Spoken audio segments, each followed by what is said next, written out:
ಪೀಡಿತ ಪ್ರದೇಶಗಳಿಗೆ ಬಿಜೆಪಿ ನಾಯಕರ ಭೇಟಿ ಹಿನ್ನೆಲೆ ಸರ್ಕಾರ ಅಲರ್ಟ್ ಆಗ್ತಾ ಇರೋದು. ಡ್ಯಾಮೇಜ್ ಕಂಟ್ರೋಲ್ಗೆ ರಾಜ್ಯ ಸರ್ಕಾರದಿಂದ ಪ್ಲಾನ್ ಮಾಡಲಾಗ್ತಾ ಇದೆ. ಮಳೆ ಪೀಡಿತ ಪ್ರದೇಶಗಳಿಗೆ ಭೇಟಿಯನ್ನು ನೀಡ್ತಾ ಇದ್ದಾರೆ ರಾಮಲಿಂಗಾರೆಡ್ಡಿ. ಬಿಜೆಪಿ ನಾಯಕರು ಭೇಟಿ ನೀಡುವ ಜಾಗಕ್ಕೆ ಮೊದಲೇ ಭೇಟಿ ಕೊಡೋದಕ್ಕೆ ಪ್ಲಾನ್ ಮಾಡಿದ್ದಾರೆ. ಅಧಿಕಾರಿಗಳ ಜೊತೆಗೆ ಭೇಟಿ ನೀಡಿ ಜನರ ಸಮಸ್ಯೆಯನ್ನು ಆಲಿಸಲಿದ್ದಾರೆ ಸಚಿವರು. ಟೋಟಲ್ ಆಗಿ ಇಲ್ಲಿ ನೋಡ್ತಾ ಇರೋದು ಅಡ್ವಾಂಟೇಜ್ ಅಷ್ಟೇನೆ.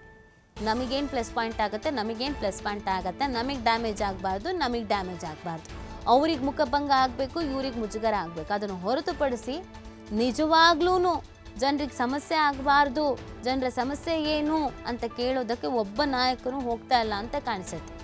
ಕಾಂಗ್ರೆಸ್ಸಿಗೆ ಅವರಿಗೆ ಮುಜುಗರ ಆಗಬೇಕು, ಮುಖಭಂಗ ಆಗಬೇಕು ಅಂತ ಬಿಜೆಪಿಯವರಿಗೆ ಮುಖಭಂಗ ಆಗಬೇಕು ಅಂತ ಕಾಂಗ್ರೆಸ್ನವರು. ಅವ್ರು ಭೇಟಿ ಕೊಡ್ತಾರೆ ಅಂತ ಇವ್ರು ಭೇಟಿ ಕೊಡ್ತಾರೆ ಅಂತ ಅವರು. ಒಟ್ಟಿನಲ್ಲಿ ಈ ಮಳೆ ವಿಚಾರದಲ್ಲೂ ರಾಜಕೀಯ ಬೇಕಾ ಇದೆಲ್ಲ ಅನ್ನೋದೊಂದು ಪ್ರಶ್ನೆ. ಮುಂಚಿತವಾಗಿ ಹೋಗೇನೆ ಎಲ್ಲರೂ ಇದೇ ಥರ ಕಾಂಪಿಟೇಷನಲ್ಲಿ ಅಭಿವೃದ್ಧಿ ಮಾಡಿಬಿಟ್ಟಿದ್ರೆ ಇಂಥ ಸಮಸ್ಯೆಗಳಿಗೆ ಎದುರಾಗ್ತಾ ಇರಲಿಲ್ಲ. ಈಗ ಅವ್ರು ಹೋಗ್ಬಿಟ್ರೆ ನಮಗೆ ಸಮಸ್ಯೆ ಆಗ್ಬಿಡುತ್ತೆ, ಅವ್ರು ಹೋದ್ಮೇಲೆ ನಾವು ಭೇಟಿ ಕೊಟ್ಟರೆ ತೀರಾ ಸಮಸ್ಯೆ ಆಗತ್ತೆ ಅಂತ ಕಾಂಗ್ರೆಸ್ನವ್ರು ಓಡೋಗ್ತಾ ಇದ್ದಾರೆ. ಕಾಂಗ್ರೆಸ್ನವ್ರಿಗೆ ಮುಜುಗರ ಮಾಡಬೇಕು, ನಾವು ಹೋಗೋಣ ಅಂತ ಬಿಜೆಪಿಗವರು ಪ್ಲಾನ್ ಮಾಡ್ಕೊಂಡಿದ್ದಾರೆ. ನೋಡಿ ಎಂತೆಂಥ ವಿಚಾರದಲ್ಲಿ ರಾಜಕೀಯ ಮಾಡ್ತಾ ಇದ್ದಾರೆ ಇವ್ರುಗಳು. ಇದಕ್ಕಿಂತ ಮುಂಚಿತವಾಗಿ ಎಲ್ಲರೂ ಒಟ್ಟಿಗೆ ಕೂತು ಪಕ್ಷಾತೀತವಾಗಿ ನಮ್ಮ ಬೆಂಗಳೂರು, ನಮ್ಮ ರಾಜಧಾನಿ ಹೆಂಗಿಲ್ಲಿ ಸರಿಪಡಿಸ್ಬೇಕು, ಏನು ಸಮಸ್ಯೆ ಇದೆ, ನಮ್ಮ ಅವಧಿಯಲ್ಲೂ ಇದೇ ಥರ ಸಮಸ್ಯೆ ಇತ್ತು, ನಿಮ್ಮ ಅವಧಿಯಲ್ಲೂ ಇದೆ, ಏನು ಪ್ಲ್ಯಾನ್ ಮಾಡ್ಬೋದು, ಚೇಂಜಸ್ ಏನು ಮಾಡ್ಬೋದು, ಮಳೆ ಬಂದಾಗ ಅವಾಂತರ ಆಗೋದನ್ನು ಹೆಂಗೆ ತಡಿಬೋದು, ಇದನ್ನು ಇವ್ರು ಮಾಡಲಿಲ್ಲ. ಒಟ್ಟಿಗೆ ಕೂತಂತೂ ಅಭಿವೃದ್ಧಿ ವಿಚಾರದ ಬಗ್ಗೆ ಮಾತೇ ಆಡಲ್ಲ, ಬೇಡ ಕ್ರೆಡಿಟ್ ಹೋಗುತ್ತೆ, ಯಾಕೆ ಬೇಕು ಅಂತ. ಆದರೆ ಈಗ ಡ್ಯಾಮೇಜ್ ಕಂಟ್ರೋಲಿಗೆ ಮುಂದಾಗ್ತಾ ಇದ್ದಾರೆ ನೋಡಿ ನಾಯಕರುಗಳು. ಬಿಜೆಪಿ ನಾಯಕರುಗಳು ಭೇಟಿ ಕೊಡ್ತಾರೆ ಅಂತ ಅವ್ರು ಹೋಗೋದಕ್ಕಿಂತ ಮುಂಚೆ ನಾವೇ ಹೋಗೋಣ ಅಂತ ಹೊರಟಿರೋದು. ವಿಡಿಯೋದವರು ಒಂದು ಬಂಡ. ಈಗ ಬೆಂಗಳೂರಲ್ಲಿ ಒಂದು 100 ಸ್ಥಳಗಳಿದೆ. ಆ 100 ಸ್ಥಳಗಳಲ್ಲಿ 90 ಮಿಲಿಮೀಟರ್ಗಿಂತಲೂ ಜಾಸ್ತಿ ಮಳೆ ಒಂದೇ ಗಂಟೆಯಲ್ಲಿ ಆಗಿಬಿಟ್ರೆ ಆ 100 ಕ್ರಿಟಿಕಲ್ ಪಾಯಿಂಟ್ಸ್ ಅಂತ ಹೇಳ್ಬೋದು, ಅಲ್ಲಿ ಫ್ಲಡ್ಸ್ ಆಗುತ್ತೆ. ನಿನ್ನೆ ರಾತ್ರಿ 132 ಮಿಲಿಮೀಟರ್ ಮಳೆ ಬಿದ್ದಿದೆ. ಅದರಲ್ಲೂ ಬೆಂಗಳೂರು ದಕ್ಷಿಣದಲ್ಲಿ ಜಾಸ್ತಿ ಬಿದ್ದಿದೆ.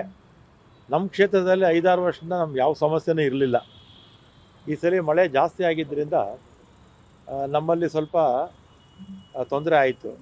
ಕಾರಣ ಏನು ಅಂದರೆ, ಒಂದು ಮೆಜೆಸ್ಟಿಕ್ಕಿಂದ ಕೆಂಪಾಂಬುದಿ ಕೆರೆಯಿಂದ ಪ್ರಾರಂಭ ಆದರೆ ಆ ನೀರು ಬೆಳ್ಳಂಡೂರಿಗೆ ಬರುತ್ತೆ.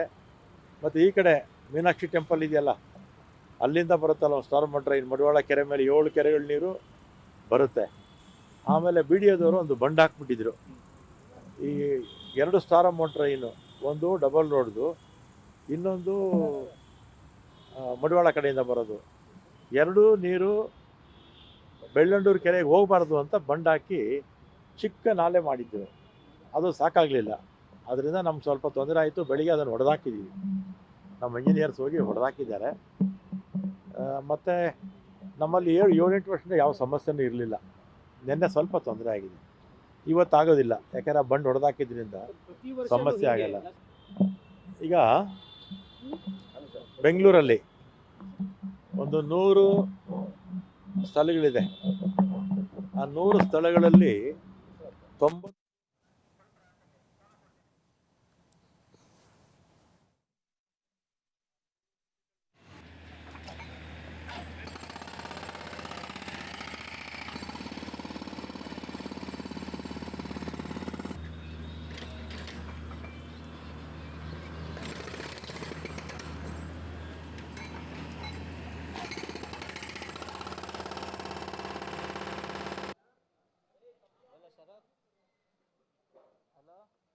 90ನೋಡಿ, ಇದು ಬೆಂಗಳೂರಿನಲ್ಲಿ ಭಾರಿ ಮಳೆಯಿಂದ ಏನೇನು ಅವಾಂತರ ಸೃಷ್ಟಿ ಆಗಿದೆ, ಎಲ್ಲೆಲ್ಲಿ ಸಮಸ್ಯೆ ಆಗಿದೆ, ಏನೇನು ಮಾಡ್ತೀವಿ ಅನ್ನೋದನ್ನು ಹೇಳ್ತಾ ಇದ್ರು ರಾಮಲಿಂಗಾರೆಡ್ಡಿ ಅವರು, ಸಚಿವರು.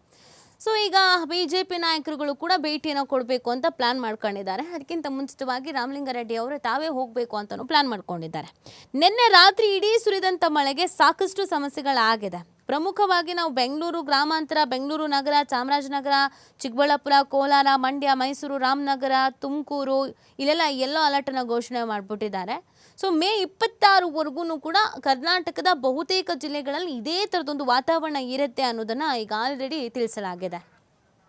ಈ ಬಗ್ಗೆ ಮತ್ತಷ್ಟು ಮಾಹಿತಿಯನ್ನು ನೀಡ್ತಾರೆ ನಮ್ಮ ಪ್ರತಿನಿಧಿ ಶಿವು. ಬೆಂಗಳೂರಿನಲ್ಲಿ ಮಳೆ ಬಂತು ಅಂತ ಅಂದರೆ ಸಾಕಷ್ಟು ಅವಾಂತರಗಳು ಸೃಷ್ಟಿಯಾಗೋದು ನಿನ್ನೆ ಮೊನ್ನೆ ಕತೆ ಅಂತೂ ಖಂಡಿತವಾಗಿಲ್ಲ, ಪ್ರತಿ ಬಾರಿಯೂ ಇದೇ ಆಗತ್ತೆ. ಸೊ ಇದೀಗ ಇದರಲ್ಲೂ ರಾಜಕೀಯ ಮಾಡಬೇಕು ಅಂತ ಹೊರಟಿದ್ದಾರೆ. ಒಂದು ಕಡೆಯಲ್ಲಿ BJP ನಾಯಕರು ಭೇಟಿ ಕೊಡಬೇಕು ಅಂತ, ಇನ್ನೊಂದು ಕಡೆಯಲ್ಲಿ ಅವ್ರಿಗಿಂತ ಮುಂಚಿತವಾಗಿ ನಾವೇ ಹೋಗಬೇಕು ಅಂತ. ಒಟ್ಟಿನಲ್ಲಿ ಸಮಸ್ಯೆ ಬಗೆಹರಿಸೋದಕ್ಕಿಂತ ಇವರಿಗೆ ಮೈಲೇಜ್ ತಗೊಳ್ಳೋದೇ ಮುಖ್ಯ ಆಯ್ತಾ ಅಂತ? ಖಂಡಿತ ನೀತಿ. ಇವತ್ತು ಇಡೀ ಸರ್ಕಾರ, ಸಚಿವರು, ಮುಖ್ಯಮಂತ್ರಿಗಳು, ಉಪಮುಖ್ಯಮಂತ್ರಿಗಳು ಸೇರಿದಾಗೆ ಎಲ್ಲ ಬಹುತೇಕ ಶಾಸಕರು ಕೂಡ ಈ ಹೊಸಪೇಟೆಯಲ್ಲಿ ನಡೀತಾ ಇರುವಂತಹ ಸರ್ಕಾರದ 2 ವರ್ಷದ ಕಾರ್ಯಕ್ರಮದಲ್ಲಿ ಭಾಗಿಯಾಗ್ತಾ ಇದ್ದಾರೆ. ಸೊ ಹಾಗಾಗಿ ನಿನ್ನೆ ಕೂಡ ಬೆಂಗಳೂರಿನಲ್ಲಿ 2 ದಿನಗಳಿಂದ ನಿರಂತರವಾಗಿ ಮಳೆ ಬರ್ತಾ ಇದೆ. ನಿನ್ನೆ ಸಾಕಷ್ಟು ಡ್ಯಾಮೇಜ್ ಆಗಿತ್ತು. ಆ ಸಂದರ್ಭದಲ್ಲೂ ಕೂಡ DCM DK ಶಿವಕುಮಾರ್ ಅವರು ಹೊಸಪೇಟೆಯಲ್ಲೇ ಇದ್ದಾರೆ. ಬೆಂಗಳೂರು ಉಸ್ತುವಾರಿ ಸಚಿವರಾಗಿದ್ರು ಕೂಡ ಅವರು ಬೆಂಗಳೂರಿಗೆ ಬಂದು ಸಮಸ್ಯೆಗಳನ್ನ ಪರಿಹರಿಸುವಂತ ಒಂದು ಪ್ರಯತ್ನವನ್ನ ಮಾಡ್ತಾ ಇಲ್ಲ, ಅಧಿಕಾರಿಗಳಿಗೆ ಸರಿಯಾದಂತ ಒಂದು ಮಾರ್ಗದರ್ಶನವನ್ನ ಮಾಡ್ತಾ ಇಲ್ಲ ಅಂತೇಳಿ BJP ನಾಯಕರು ಆಕ್ರೋಶವನ್ನ ವ್ಯಕ್ತಪಡಿಸಿದ್ರು. ಅದಾದ ನಂತರ ಸಂಜೆ DK ಶಿವಕುಮಾರ್ ಅವರು ಕೂಡ ಬೆಂಗಳೂರಿಗೆ ವಾಪಸ್ ಆದ್ರು. ಮುಖ್ಯಮಂತ್ರಿಗಳು ಹಾಗೆ DK ಶಿವಕುಮಾರ್ ಇಬ್ರು ಕೂಡ BBMP ವಾರ್ ರೂಮ್ಗೆ ಭೇಟಿಯನ್ನ ಕೊಟ್ಟು ಅಲ್ಲಿ ಯಾವ್ಯಾವ ಭಾಗದಲ್ಲಿ ಏನೇನು ಹಾನಿಯಾಗಿದೆ, ಮತ್ತೆ ಮಳೆಯ ಪ್ರಮಾಣ ಏನು, ಯಾವ ಪ್ರದೇಶಗಳಲ್ಲಿ ನೀರು ನಿಂತಿದೆ, ಇದೆಲ್ಲದರ ಬಗ್ಗೆ ಸಮಗ್ರವಾಗಿ ಪರಿಶೀಲನೆಯನ್ನ ಮಾಡಿ ನಂತರ ಸುದ್ದಿಗೋಷ್ಠಿಯನ್ನು ಕೂಡ ಮಾಡಿದ್ರು. ಇವತ್ತು ಅವರು ಸಮಾವೇಶದ ಕಡೆ ತೆರಳಿದ್ರೆ ಈ ಕಡೆ ಬೆಂಗಳೂರಿನಲ್ಲಿ ಮತ್ತೆ ಮಳೆ ಮುಂದುವರೆದಿದೆ. ಹಾಗಾಗಿ 11 ಗಂಟೆಗೆ ಸಿಲ್ಕ್ ಬೋರ್ಡ್ ಜಂಕ್ಷನ್ಗೆ ಭೇಟಿಯನ್ನ ಕೊಟ್ಟು, ಯಾಕೆಂದ್ರೆ ಅಲ್ಲಿ ಸುಮಾರು 4-5 ಅಡಿ ರಸ್ತೆಯ ಮೇಲೆ ನೀರು ನಿಂತಿತ್ತು. ಸೊ ಆ ಕಾರಣಕ್ಕೆ ಅಲ್ಲಿಗೆ ಭೇಟಿಯನ್ನ ಕೊಟ್ಟು ಸ್ಥಳವನ್ನ ಪರಿಶೀಲನೆ ಮಾಡುವಂತಹ ಒಂದು ಪ್ರಯತ್ನಕ್ಕೆ BJP ನಾಯಕರು ಕೈ ಹಾಕಿದ್ದಾರೆ. BJP ರಾಜ್ಯಾಧ್ಯಕ್ಷ ವಿಜಯೇಂದ್ರ, ಪ್ರತಿಪಕ್ಷ ನಾಯಕರಾಗಿರುವಂತಹ ಅಶೋಕ್, ಹಾಗೆ ಚಲವಾದಿ ನಾರಾಯಣಸ್ವಾಮಿ ಸೇರಿದಂತೆ ಬೆಂಗಳೂರು ಭಾಗದ ಶಾಸಕರು ಕೂಡ ಇವತ್ತು 11 ಗಂಟೆಗೆ ಅಲ್ಲಿಗೆ ತೆರಳ್ತಾ ಇದ್ದಾರೆ. ಅಲ್ಲಿ ಸ್ಥಳವನ್ನ ಪರಿಶೀಲನೆ ಮಾಡಿ ಸರ್ಕಾರದ ವಿರುದ್ಧ ಆಕ್ರೋಶಗಳನ್ನ ಹೊರಹಾಕಲಿದ್ದಾರೆ. ಸೊ ಇಲ್ಲಿ ಭೇಟಿ ಕೊಡ್ತಾ ಇರುವಂತದ್ದು ಈಗ ಸಾಕಷ್ಟು ಕುತೂಹಲವನ್ನ ಮೂಡಿಸ್ತಾ ಇರುವಂತದ್ದು. ಯಾಕೆಂದ್ರೆ ಹೊಸಪೇಟೆ ಸಮಾವೇಶದಲ್ಲಿ ಇಡೀ ಕಾಂಗ್ರೆಸ್ ನಾಯಕರು ಭಾಗಿಯಾಗಿದ್ರೆ ಈ ಕಡೆ ಬೆಂಗಳೂರಿನಲ್ಲಿ ಸಮಸ್ಯೆಗಳನ್ನ ಅವರು ಪರಿಹರಿಸ್ತಾ ಇಲ್ಲ, ಸಮಾವೇಶ ಅವರಿಗೆ ಇಂಪಾರ್ಟೆಂಟ್ ಆಗಿದೆ ಅನ್ನುವಂತ ಒಂದು ಸಂದೇಶವನ್ನ ಜನರಿಗೆ ತಲುಪಿಸುವಂತ ಒಂದು ಪ್ರಯತ್ನ ಇವತ್ತು BJP ನಾಯಕರು ಮಾಡ್ತಾ ಇದ್ದಾರೆ. ಆ ಕಾರಣಕ್ಕೆ ಈ ಕಡೆ ಕಾಂಗ್ರೆಸ್ ಕೂಡ ಒಂದು ಪ್ಲಾನ್ ಮಾಡದಂತೆ ಕಾಣಿಸ್ತಾ ಇದೆ. ಸಚಿವ ರಾಮಲಿಂಗಾರೆಡ್ಡಿ ಅವರನ್ನ ಬೆಂಗಳೂರಿನಲ್ಲೇ ಇರಿಸಿ ಅವರ ಮೂಲಕ ಈಗ ಆ ಸ್ಥಳಗಳಿಗೆ ಹಾನಿಯಾಗಿರುವಂತಹ ಪ್ರದೇಶಗಳಿಗೆ ಭೇಟಿಯನ್ನ ಕೊಡೋದಕ್ಕೆ ಅವರಿಗೆ ಸೂಚನೆಯನ್ನ ಕೊಡಲಾಗಿದೆ. BJP ನಾಯಕರು ಭೇಟಿಯನ್ನ ಕೊಡುವ ಮುನ್ನ ರಾಮಲಿಂಗಾರೆಡ್ಡಿ ಅವರು ಕೂಡ ಈಗಾಗಲೇ ಸಿಲ್ಕ್ ಬೋರ್ಡ್ ಜಂಕ್ಷನ್ಗೆ ಭೇಟಿಯನ್ನ ಕೊಡ್ತಾ ಇದ್ದಾರೆ. ಅಲ್ಲಿ ಪರಿಶೀಲನೆಯನ್ನ ಮಾಡಿ ಅಧಿಕಾರಿಗಳ ಮೂಲಕ ಅಲ್ಲಿ ಏನ್ ಸಮಸ್ಯೆ ಆಗಿದೆ, ಮೋರಿ ಏನ್ ಕಟ್ಕೊಂಡಿದೆ ಅದೆಲ್ಲ ತೆರವು ಮಾಡಿಸುವಂತ ಒಂದು ಪ್ರಯತ್ನವನ್ನ ರಾಮಲಿಂಗಾರೆಡ್ಡಿ ಅವರು ಕೂಡ ಮಾಡ್ತಾ ಇದ್ದಾರೆ. ಅಂದ್ರೆ ಇಲ್ಲಿ ಪ್ರಮುಖವಾಗಿ ಸಮಸ್ಯೆಯನ್ನ ಸರಿಪಡಿಸುವಂತಹ ಪ್ರಯತ್ನಕ್ಕಿಂತ ಹೆಚ್ಚಾಗಿ ಎಲ್ಲೋ ಒಂದು ಕಡೆ ರಾಜಕಾರಣಕ್ಕೆ ಈ ವಿಚಾರವನ್ನ ಬಳಸಿಕೊಳ್ಳುವಂತ ಒಂದು ಪ್ರಯತ್ನವನ್ನ 2 ಕಡೆಗಳಿಂದಲೂ ಕೂಡ ಮಾಡ್ಲಾಗ್ತಾ ಇದೆ ಅನ್ನುವಂಥದ್ದು ಇಲ್ಲಿ ಬಹಳ ಸ್ಪಷ್ಟ ನೀತಿ. ಶಿವು, ಈಗ ಮಳೆಗಾಲದಲ್ಲಿ ಬೆಂಗಳೂರಿನ ಸ್ಥಿತಿ ಯಾವ ರೀತಿ ಆಗಿರುತ್ತೆ ಅನ್ನೋದನ್ನ ನಾವು ಹಿಂದೆ ಗಮನಿಸಿದ್ದೀವಿ. ಬಟ್ ಕಾಂಗ್ರೆಸ್ ಸರ್ಕಾರದ ಮೇಲೆ ಒಂದು ಹೋಪ್ ಇತ್ತು. ಕಾರಣ ಅಧಿಕಾರಕ್ಕೆ ಬರೋದಕ್ಕಿಂತ ಮುಂಚೆ DCM DK ಶಿವಕುಮಾರ್ ಅವರು ಬ್ರ್ಯಾಂಡ್ ಬೆಂಗಳೂರು ಅಂತ ಹೇಳ್ತಾ ಇದ್ರು. ಈ ವಿಚಾರವೇ ಈಗ ನಗೆಪಾಟಲಿಗೆ ಈಡಾಗ್ತಾ ಇದೆ. ಸಿಕ್ಕಾಪಟ್ಟೆ ಟ್ರಾಲ್ ಮಾಡ್ತಾ ಇದ್ದಾರೆ ಜನ ಕೂಡ.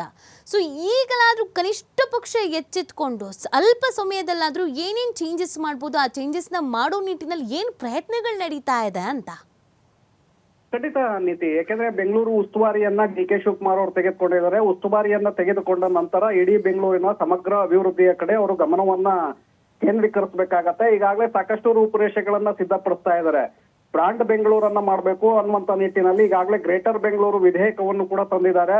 ಪಾಲಿಕೆಯನ್ನ ವಿಭಜನೆ ಮಾಡುವ ಮೂಲಕ ಅಂತಹ ಎಲ್ಲ ಭಾಗಗಳಿಗೂ ಕೂಡ ಸಮಗ್ರವಾಗಿ ಅಭಿವೃದ್ಧಿಯನ್ನ ಮಾಡಬೇಕು ಅನ್ನುವಂತ ದೃಷ್ಟಿಯಿಂದಲೇ ವಿಧೇಯಕವನ್ನು ಕೂಡ ತರಲಾಗಿದೆ. ಈಗಾಗಲೇ ಟನಲ್ ರಸ್ತೆ ಇರ್ಬೋದು, ಎಲ್ಲೆಲ್ಲಿ ಟ್ರಾಫಿಕ್ ಜಾಮ್ಗಳಾಗ್ತಾ ಇದೆ ಅಂತಹ ಕಡೆಗಳಲ್ಲಿ ಅಂಡರ್ ಪಾಸ್ಗಳ ನಿರ್ಮಾಣ, ಇದರ ಬಗ್ಗೆ ಈಗಾಗಲೇ ರೂಪುರೇಷೆಗಳನ್ನು ಕೂಡ ಸಿದ್ಧಪಡಿಸಲಾಗಿದೆ. ಆದ್ರೆ ಅದೆಲ್ಲದಕ್ಕೂ ಕೂಡ ಸಮಯಾವಕಾಶ ಬೇಕಾಗತ್ತೆ. ಯಾಕೆಂದ್ರೆ ತರಾತುರಿಯಲ್ಲಿ ಎಲ್ಲವನ್ನೂ ಕೂಡ ಮಾಡೋದಕ್ಕೆ ಸಾಧ್ಯ ಆಗೋದಿಲ್ಲ. ಆದ್ರೆ ಕೇವಲ ಬಾಯಿ ಮಾತಿಗಷ್ಟೇ ಅವರು ಭಾಷಣಗಳನ್ನ ಮಾಡೋದಕ್ಕೆ, ಸುದ್ದಿಗೋಷ್ಠಿಯನ್ನ ಮಾಡಿ ಅದನ್ನ ಹೇಳೋದಕ್ಕಷ್ಟೇ ಸೀಮಿತವಾಗಿದ್ರ, ಅಥವಾ ಈ ಸಮಸ್ಯೆಗಳಿಗೆ ಬೇಗ ಎಲ್ಲೆಲ್ಲಿ ತುರ್ತು ಅಗತ್ಯ ಇದೆ, ಈಗ ಮಳೆಗಾಲ ಅಧಿಕೃತವಾಗಿ ಪ್ರಾರಂಭವಾಗ್ತಾ ಇದೆ. ಸೊ ಇಂತಹ ಸಂದರ್ಭದಲ್ಲಿ ರಾಜಕಾಲುವೆಗಳನ್ನ ವಿಸ್ತರಣೆ ಮಾಡೋದು, ರಾಜಕಾಲುವೆಯಲ್ಲಿ ತುಂಬಿರುವಂತಹ ಹೂಳುಗಳನ್ನ ಎತ್ತುವಂತ ಕೆಲಸ, ಚರಂಡಿಗಳಲ್ಲಿ ಕಟ್ಟಿಕೊಂಡಿರುವಂತಹ ಮಣ್ಣನ್ನ ಎತ್ತಿ ಹೊರಗೆ ಹಾಕುವಂತ ಒಂದು ಸೂಚನೆಗಳನ್ನ ಅಧಿಕಾರಿಗಳ ಮೂಲಕ ಮಾಡಿಸ್ಬೇಕಾಗತ್ತೆ. ಆ ಸಂದರ್ಭದಲ್ಲಿ ಮಳೆ ಹೆಚ್ಚಿನ ಪ್ರಮಾಣದಲ್ಲಿ ಬಂದ್ರೂ ಕೂಡ ಸರಾಗವಾಗಿ ಒಳಚರಂಡಿಗಳ ಮೂಲಕ ಜೊತೆಗೆ ರಾಜಕಾಲುವೆಯ ಮೂಲಕ ನೀರು ಸರಾಗವಾಗಿ ಹರಿದು ಹೋಗುತ್ತೆ, ಎಲ್ಲೂ ಕೂಡ ಸ್ಟಾಪ್ ಆಗೋದಿಲ್ಲ. ಆದ್ರೆ ಈ ಹೂಳನ್ನ ಎತ್ತದೇ ಇರೋದ್ರಿಂದ, ಯಾಕೆಂದ್ರೆ ಇನ್ನು ಮಳೆಗಾಲ ಜೂನ್ ನಂತರದಲ್ಲಿ ಪ್ರಾರಂಭವಾಗುತ್ತೆ ಅನ್ನುವಂತ ಕಾರಣಕ್ಕೆ ಅಧಿಕಾರಿಗಳು ಕೂಡ ಹೆಚ್ಚಿನ ಒತ್ತನ್ನ ಆ ಕಡೆ ಕೊಡ್ತಾ ಇಲ್ಲ. ಹಾಗಾಗಿ ಆ ಹೂಳು ತೆಗೆದೇ ಇರೋ ಹಿನ್ನೆಲೆಯಲ್ಲೇ ಈ ಅನಾಹುತಗಳು ಆಗ್ತಾ ಇರುವಂತದ್ದು. ತಗ್ಗು ಪ್ರದೇಶಗಳಿಗೆ ನೀರು ಹೋಗ್ತಾ ಇದೆ. ಇದು ಬಹಳ ಹಿಂದಿನಿಂದಲೂ ಕೂಡ ಆಗ್ತಾ ಇದೆ ನೀತಿ. ಅದನ್ನ ಸರಿಪಡಿಸುವಂತ ಕೆಲಸವನ್ನ BBMP ಇಂಜಿನಿಯರ್ಗಳು ಕೂಡ ಮಾಡ್ಬೇಕು. ಯಾಕಂದ್ರೆ ಪ್ರತಿ ಬಾರಿ ಮಳೆ ಬಂದಂತ ಸಂದರ್ಭದಲ್ಲಿ ಗೊತ್ತಾಗತ್ತೆ ಯಾವ್ಯಾವ ಪ್ರದೇಶಗಳಲ್ಲಿ ನೀರು ಜಮಾವಣೆ ಆಗತ್ತೆ, ಯಾವ ಪ್ರದೇಶಗಳಲ್ಲಿ ಮನೆಗಳಿಗೆ ನೀರು ನುಗ್ಗುತ್ತೆ. ಅಂತಹದ್ದು ಈಗಾಗಲೇ BBMP ಅಧಿಕಾರಿಗಳಿಗೂ ಕೂಡ ಗೊತ್ತಿದೆ, ಇಂಜಿನಿಯರ್ಗಳಿಗೂ ಕೂಡ ಗೊತ್ತಿದೆ. ಆದ್ರೆ ಶಾಶ್ವತವಾಗಿ ಅದಕ್ಕೆ ಏನು ಸಮಸ್ಯೆಯನ್ನ ಪರಿಹರಿಸೋದಕ್ಕೆ ನಾವು ಕ್ರಮಗಳನ್ನ ತೆಗೆದುಕೊಳ್ಬೇಕು ಅಂತೇಳಿ ಇವತ್ತಿನವರೆಗೂ ಕೂಡ ಅಧಿಕಾರಿಗಳು ಕೂಡ ಆ ಕಡೆ ಗಮನವನ್ನ ಕೊಡ್ತಾ ಇಲ್ಲ, ಇಂಜಿನಿಯರ್ಸ್ಗಳು ಕೂಡ ಗಮನವನ್ನ ಕೊಡ್ತಾ ಇಲ್ಲ. ಇದು ದುರಂತ. ಸೊ ಹಾಗಾಗಿನೇ ಪದೇ ಮಳೆಗಾಲ ಪ್ರಾರಂಭವಾದಂತ ಸಂದರ್ಭದಲ್ಲಿ ಹೆಚ್ಚಿನ ಮಳೆ ಆಯಿತು ಅಂದ್ರೆ ತಗ್ಗು ಪ್ರದೇಶಗಳಲ್ಲಿ ಸಹಜವಾಗಿ ನೀರು ಹೆಚ್ಚು ಜಮಾವಣೆ ಆಗತ್ತೆ, ಟ್ರಾಫಿಕ್ ಸಂಚಾರ ಸ್ಥಗಿತ ಆಗತ್ತೆ. ಮತ್ತೊಂದು ಕಡೆ ತಗ್ಗು ಪ್ರದೇಶದ ಮನೆಗಳಿಗೆ ನೀರು ನುಗ್ಗುತ್ತೆ, ಜನಸಾಮಾನ್ಯರಿಗೆ ಸಾಕಷ್ಟು ಸಂಕಷ್ಟ ಎದುರಾಗ್ತಾ ಇದೆ. ಹಾಗಾಗಿ ಈ ಬಾರಿ ಬ್ರಾಂಡ್ ಬೆಂಗಳೂರು ಮಾಡ್ತೇವೆ ಅಂತೇಳಿ DK ಶಿವಕುಮಾರ್ ಅವರು ಏನು ಹೊರಟಿದ್ದಾರೆ, ಮೊದಲು ಈ ತುರ್ತು ಅಗತ್ಯಗಳೇನಿದೆ ಇದ್ರ ಕಡೆ ಅವರು ಗಮನವನ್ನ ಕೊಡ್ಬೇಕಾಗತ್ತೆ. ಅಧಿಕಾರಿಗಳ ಮೂಲಕ ಮೊದಲು ಮಳೆಗಾಲಕ್ಕೆ ನಾವು ಯಾವ ರೀತಿಯಾದಂತ ಮುಂಜಾಗ್ರತಾ ಕ್ರಮಗಳನ್ನ ತೆಗೆದುಕೊಳ್ಬೇಕು, ಇದ್ರ ಕಡೆ ನಾವು ಮೊದಲು ಕ್ರಮವನ್ನ ತೆಗೆದುಕೊಳ್ಳೋಣ. ನಂತರದಲ್ಲಿ ಬ್ರಾಂಡ್ ಬೆಂಗಳೂರು ಕಲ್ಪನೆಯಂತೆ ಅಭಿವೃದ್ಧಿಯ ಕಾಮಗಾರಿಗಳನ್ನ ನಾವು ಕೈಗೆತ್ತಿಕೊಳ್ಳೋಣ ಅನ್ನುವಂತ ಸೂಚನೆಯನ್ನ DK ಶಿವಕುಮಾರ್ ಅವರು ಕೊಡ್ಬೇಕಾಗತ್ತೆ. ಸೊ ಹಾಗಾಗಿ ಈಗ ಸಮಾವೇಶದ ನಂತರ ಆದ್ರೂ ಇದ್ರ ಬಗ್ಗೆ ಒತ್ತನ್ನ